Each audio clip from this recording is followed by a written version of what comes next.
फिर एक औरत से आपकी वहाँ मुलाकात होती है? हाँ जी, वो इतवार के दिन आई थी 2 बजे। आप बच्चे की पैदाइश जुम्मे के दिन होती है और इतवार की दोपहर आपकी औरत आपके वार्ड में आ जाती है? हाँ जी।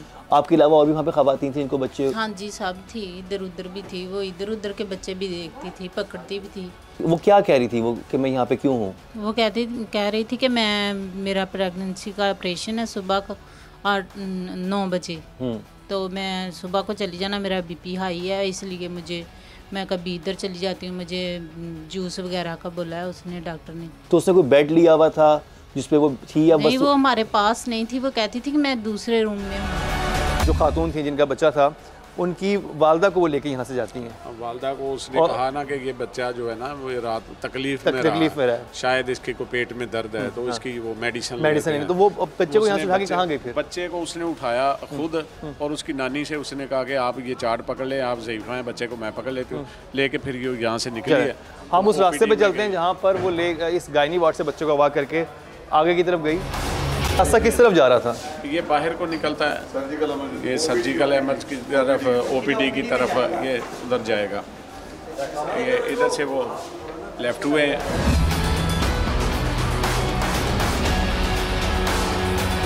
आगे बढ़ती खातून शायद इस बात से बेखबर थी कि वो कैमरों की जद में है और यही कैमरे पुलिस को पहुंचाएंगे उसके ठिकाने तक। ये जो सानिया थी ये बहुत ही चालाकी के साथ, बहुत चालाकी के साथ उसको लेके गई है। उसने बड़ी होशियारी से, उनको पता भी नहीं चलने दिया किसी को कि मैं इनके साथ हूँ या कैसे हूँ।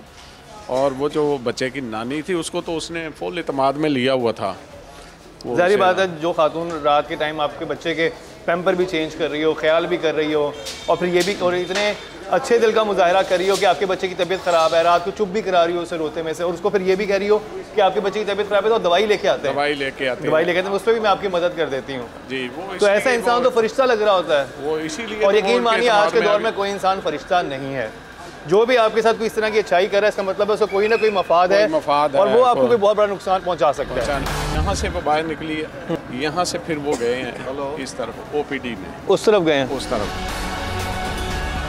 और अब हम ये जो गेट नंबर 3 है गायनी लेबर रूम एंड बच्चा वार्ड इमरजेंसी का, उससे हम बाहर निकल आए हैं और वो फिर ओपीडी की तरफ जाएंगे। और हम जो इंटर हुए थे हम उस तरफ से इंटर हुए थे और हम निकले इस तरफ से हैं, गेट नंबर 3 से। और सामने में मेन जो गेट है अस्पताल का वो भी है और यहाँ पर ओपीडी है जहाँ पर वो लेके गई, क्योंकि रात के वक्त ओपीडी मेरे ख्याल बंद होता है। रात को तो बंद होता है कि दिन में वहाँ पर टाइम था, दिन का टाइम था, उस वक्त तो ओपीडी खुली होती है। अच्छा, ये किस जगह पे टहल रही थी जब अपने हस्बैंड को ढूंढने के लिए? मैं बताता हूँ, वो थोड़ा सा आगे है।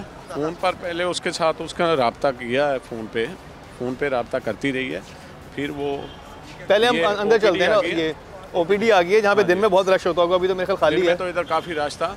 तो वो उसके साथ जब औरत को उसने कहा कि मैं बाहर से होके आती हूँ अभी, वो अपने बंदे खामद को ढूंढ रहे हैं, यहाँ से वो निकली है बाहर, ये इधर से इधर गई है, यहाँ से कैमरे लगे हुए हैं, वो कैमरे जो है ना वो सारा कुछ नज़र आता है। यहाँ से निकल के वो इधर गई है, इधर से फिर आई है वापस, फिर चली गई है। फिर और इस दौरान वो कहाँ बैठी हुई थी जो वालदा थी? वो अंदर बैठी हुई थी। उन्होंने बताया कि ये 2-3 दिन कबल मेरा और उसका चालान हुआ था, एक वार्डन ने हमारा चालान किया था ये मेन गेट के पास, पहले उसका हुआ फिर मेरा हो गया। तो फिर हमने वहाँ से फिर उसकी वो चिट लेके चालान की, उससे हमने वार्डन को ढूंढा, फिर हम उनके ऑफिस गए, वहाँ से हमने वो बुक निकलवाई, वो बुक निकलवा के उसका चालान निकाला, चालान से फिर उसका रियल नंबर मिला, तो रियल नंबर जब मिल गया हमें तो फिर हमने उसका डाटा वगैरह निकलवाया, तो फिर उसका मोबाइल नंबर भी हमें मिल गया। यूं बड़ी मुश्किलों के बाद आखिरकार मिल गया दूसरा रिक्शा ड्राइवर। लेकिन क्या इस ड्राइवर को याद था कि उसने इस खातून और मर्द को नौमौलूद बच्चे के हमरा कहाँ उतारा? उसके बाद हमने उससे पूछगिछ की तो उसने बताया कि मैं फलां जगह पे मलखा वाला के करीब में उसको छोड़ के आया। वो अपने घर के सामने रुके? क्या हुआ? वो लेके गए रिक्शा, सीधा अपने घर के सामने रुके। अच्छा, और वहाँ से घर के सामने, और जब तक वो घर में एंटर नहीं हुए रिक्शे वाला गया नहीं। जब रिक्शे वाले ने हमें निशानदेही की कि ये घर है जहाँ पे मैं बच्चा छोड़ के गया हूँ, तो हमने जब घर देखा, उसकी लोकेशन देखी, तो मजीद नफली तलब डाली। वो था 225 मलखा वाला करीब, इधर गाँव है एक मलखा। घर के बारे में बताइए, कितना बड़ा घर था वो? एक कमरा था उसका। ठीक है, शायद 2 मरले का घर है, थोड़ा सा सेन है, थोड़ा सा बरामदा और फिर एक कमरा था। और कमरे में वो लेटे हुए थे, तो बाहर बरामदे की वो कुंडी लगी हुई थी, वो ग्रिल, हाँ, लोहे वाली ग्रिल थी लगी हुई, तो बच्चा जब अंदर हमने सुन लिया कि बच्चे की आवाज़ आई रोने की, तो हमें यकीन हो गया, हमने अल्लाह ताला का शुक्र अदा किया। तो हमने उनका दरवाज़ा खटखटाया तो तब उन्हें पता चला, उनका जी जब आपने ग्रिल उनकी जो बरामदे में लगी हुई थी वो खटखटाई, तो जब हमने फिर वो खटखटाई तो उन्होंने पूछा कौन है, उनका जी पुलिस वाले हैं, जल्दी करें दरवाज़ा खोलें आप।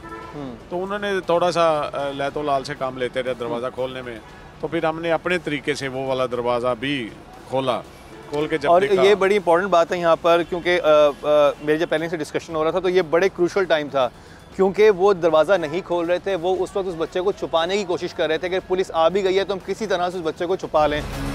मैं अंदर गया हूँ, फौरी मैंने वो एक चारपाई के ऊपर रज़ाई पड़ी हुई थी, जब मैंने रज़ाई उठाई तो उसके नीचे पड़ा हुआ था, तो मैंने फौरी बच्चे को, सबसे पहले मेरा काम था कि मैंने बच्चे को उठाया।